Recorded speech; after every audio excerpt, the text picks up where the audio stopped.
Welcome to Vasantha beauty channel. So today వచ్చేసి మీ అందరికీ ఒక ప్రాబ్లం వస్తుందండి. సో చాలా మందికి ఫ్రంట్ పఫ్ వేయడం చాలా ప్రాబ్లం అవుతుంది. సో నా స్టూడెంట్స్కి కూడా ప్రాబ్లం అవుతుంది. మీ అందరి కోసం ఎలా ఈజీ వేలో వేయాలో అనే దాన్ని బట్టి ఈరోజు వచ్చేసి క్లాస్ మీకండి. సో మనం టూ డివైడెడ్గా ఫ్రంట్ ఇయర్ టు ఇయర్ అనే సెక్షన్ తీసేసుకున్నాము. మనకి బ్యాక్ అనేది హెయిర్ అవసరం లేదు. సో మనం ఫస్ట్ పఫ్ వేయాలంటే క్రింపింగ్ వెరీ ఇంపార్టెంట్. పఫ్కి చాలామందికి యూజ్ అవుతుందండి ఈ టిప్. ఫ్రంట్ పఫ్ నా స్టూడెంట్స్కి కూడా ప్రాబ్లం అవుతుంది. సో ఎంత ఈజీగా ఫ్రంట్ పఫ్ వేయొచ్చు అనేది ఈరోజు క్లాస్లో మీకు డీటెయిల్గా చెప్పడం జరుగుతుంది. సో మీరందరూ చూడండి. ఇలా ఇయర్ టు ఇయర్ తీసేసుకొని మనము క్రింపింగ్ అనేది చేసుకోవాలి. మనము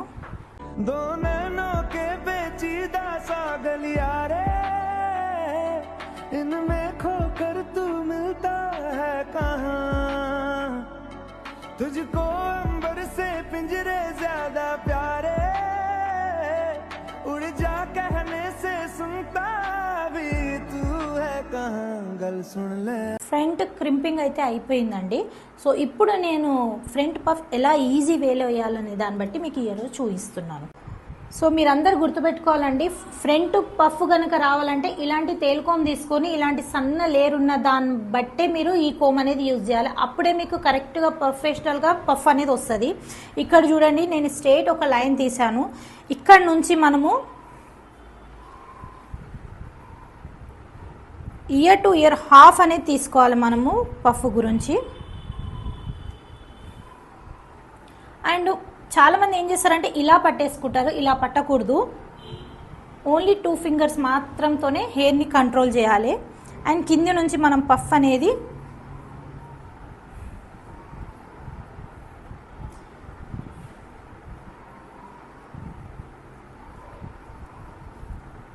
చూడండి, దీనికి హోల్డింగ్ స్ప్రే కూడా అవసరం లేదు. దీనికి మనకి దగ్గరికి రమ్మ. ఇప్పుడు చూడండి, మీరు ఇక్కడ నుంచి మళ్ళా ఈ సైడ్ నుంచి ఒక లేయర్, ఈ సైడ్ నుంచి ఒక లేయర్ అనేది తీయడం జరిగింది. సో మిడిల్ లైన్ తీసాం కదా మనము, దాన్ని మొత్తం కవర్ చేసేసేయాలి.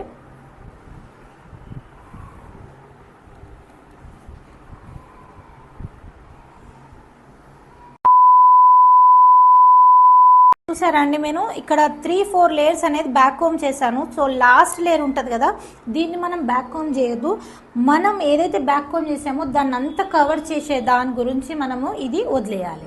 సో ఇదంతా కవరింగ్ అనేది అయిపోతుంది. చాలా ఈజీ అండి, ఫ్రంట్ పఫ్ వేయడం చాలా ఈజీ. కాకపోతే ప్రాక్టీస్ అనేది ఉండాలండి. నేను ఎప్పుడు ప్రతి ఒక్క వీడియోలో ఇదే చెప్తాను. బ్యూటీ కానీ మేకప్ కానీ విత్ హ్యాండ్స్ అండ్ ప్రాక్టీస్ ఉంటేనే అది ప్రొఫెషనల్గా కంప్లీట్ అవుతుంది మీకు. చూడండి, हो गया है तुमसे प्यार सुन ले प्यार भी बेशुमार सुन ले दुनिया रुसे तू न रुसी दुनिया रुसे तू न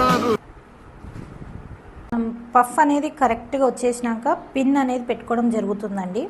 ఇక్కడ మీరు పిన్ను చూడొచ్చు, నేను ఎలా డైరెక్షన్లో పెట్టాను అదే డైరెక్షన్లో మీకు పిన్ను రావాలండి. లేదంటే పఫ్ ఊడిపోయే ఛాన్సెస్ మీకు ఎక్కువ ఉంటాయి. సో ఎప్పుడైనా పిన్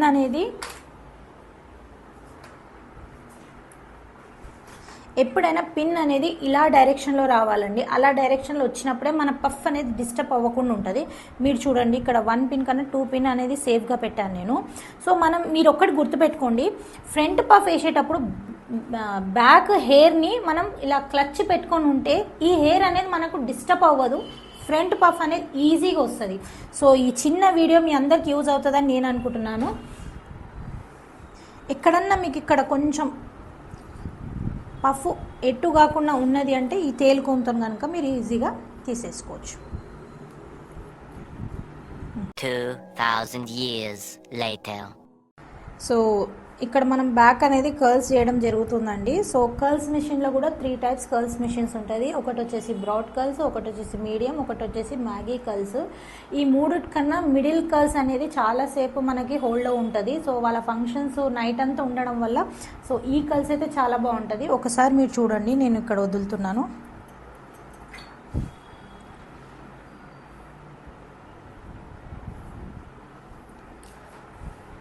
కర్ల్స్లో కూడా 3 టైప్స్ కర్ల్స్ ఉంటుంది. కొంతమంది క్లయింట్స్కి బ్రాడ్ కర్ల్స్ ఇష్టపడతారు, కొంతమంది క్లయింట్స్ మీడియం కర్ల్స్ ఇష్టపడతారు, కొంతమంది వచ్చేసి Maggi curls. So professional makeup artist వాళ్ళకైతే ఇవన్నీ ఐడియా ఉండొచ్చండి, తెలియని వాళ్ళ గురించి చెప్తున్నాను నేను.